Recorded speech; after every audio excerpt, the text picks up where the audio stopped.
மாவு அரைக்கும் போது நான் உங்கள்கிட்ட காமிக்கலைங்க. இந்த மாவு அரைக்கக்குள்ளே எங்கள் வீட்டில் கரண்டு கட் ஆகிடுது. அதனால் அந்த மாவு அரைக்கக்குள்ளே உங்கள்கிட்ட காமிக்கல. அரைச்சி இது ஒரு 3-3.5 மணி நேரம் கூட ஆகிடுது. இந்த பாருங்கள், புளிச்சு போச்சு பாருங்கள், நல்லா புளிச்சு போச்சு மாவு. இப்போ நம்ம மாவு புளிச்சும் போச்சு, நல்லா இறுக்கமாகவும் இருக்குது மாவு. இப்போ நம்ம தாளிச்சிக்கலாம்.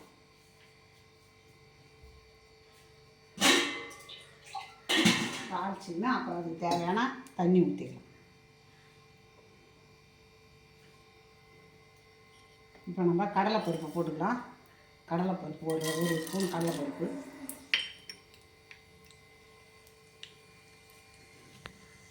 ஒரு ஸ்பூன் உளுத்தம்பருப்பு,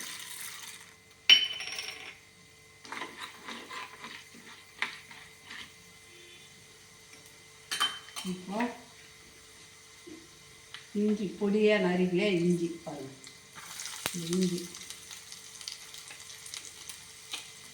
இஞ்சி பச்சை மிளகா காரத்துக்கு தகுந்த மாதிரி நீங்கள் போட்டுக்கோங்க. ஏன்னா எங்கள் பிள்ளைங்க காரம்லாம் சாப்பிடாதுங்க. அதனால் நான் கொஞ்சமாக ஒரு 2 பச்சை மிளகாய் போட்டுக்கணும். நீங்கள் உங்களுக்கு காரம் தேவைன்னா அதிகமாக போட்டுக்கணும்.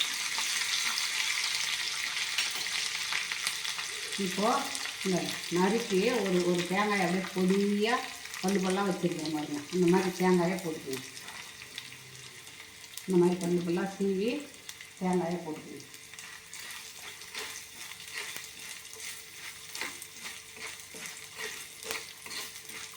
நல்லா வதங்கணும் தேங்காய்.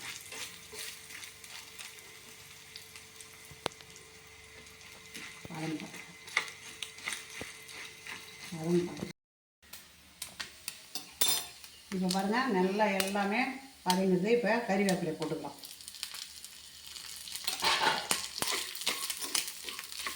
கறிவேப்பிலை போட்டு வதக்கி இதில் கொட்டிக்கலாம். இப்போ இது கூட கொஞ்சம் பெருங்காயம் போட்டுக்கலாம். ஏன்னா மாவு, அதனால் கொஞ்சம் பெருங்காயம். இப்போ இதில் போட்டுக்கலாங்க.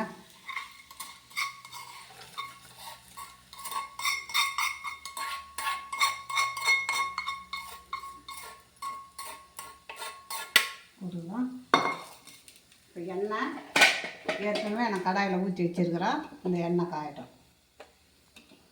இப்போது இது மேலே கொஞ்சம் கொத்தமல்லி தழையை போட்டுக்கலாம்.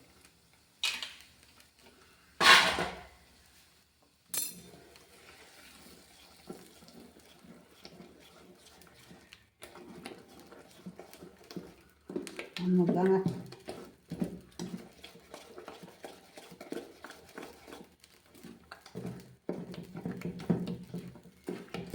இது கார அப்பம், உப்பு அப்பம்னு சொல்லலாம், கார அப்பம்னு சொல்லலாம். தீபத்தின் அன்னைக்கு இந்த இனிப்பு அப்பத்தையும் கார அப்பத்தையும் செய்து இப்போ நம்ம வந்து சாமிக்கு கார்த்திகேயனுக்கு படைக்கணும்.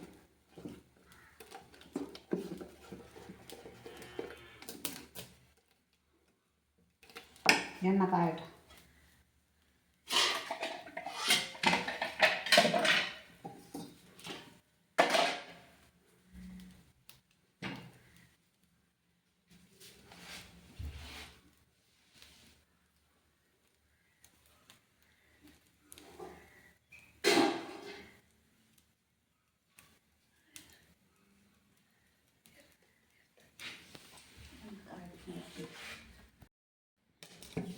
இப்போ எண்ணெய் காய்ஞ்சிருக்குங்க.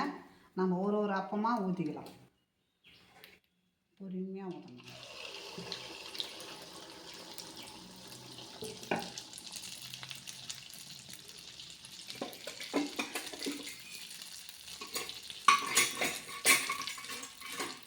அப்படியே மேலே வந்துட்டு பாருங்க. இது மாதிரி மேலே வந்துடும். அதுவாகவே நல்லா வேகட்டும்.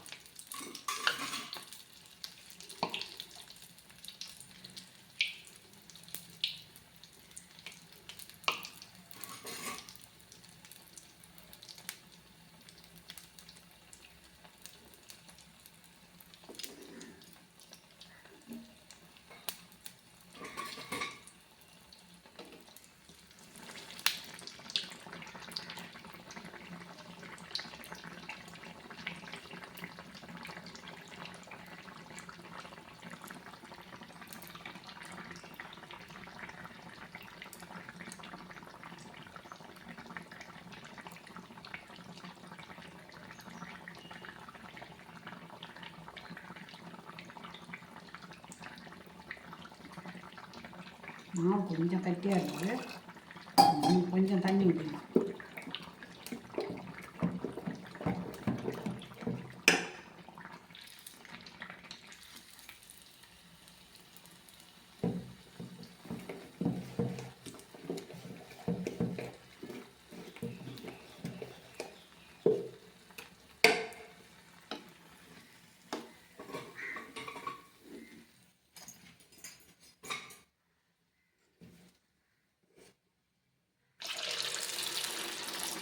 அப்படியே பொறுமையாக ஊற்றணும்.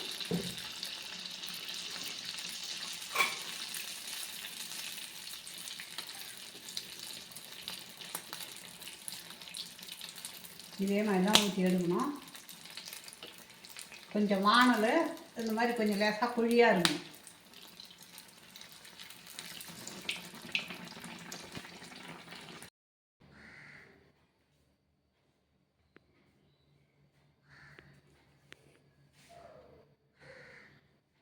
உப்பு அப்பம் செய்துட்டேன் பாருங்கள். இந்த கார அப்பத்துக்கு எல்லாமே நம்ம சேர்த்த பொருள் அத்தனையும் சேர்த்து இந்த அப்பத்தை வந்து மூன்றரை மணி நேரம் அந்த மாவை நல்லா புளிக்க வச்சு இதை மாதிரி செய்தோம்னா நல்லா பொலன்னு இருக்குதுங்க.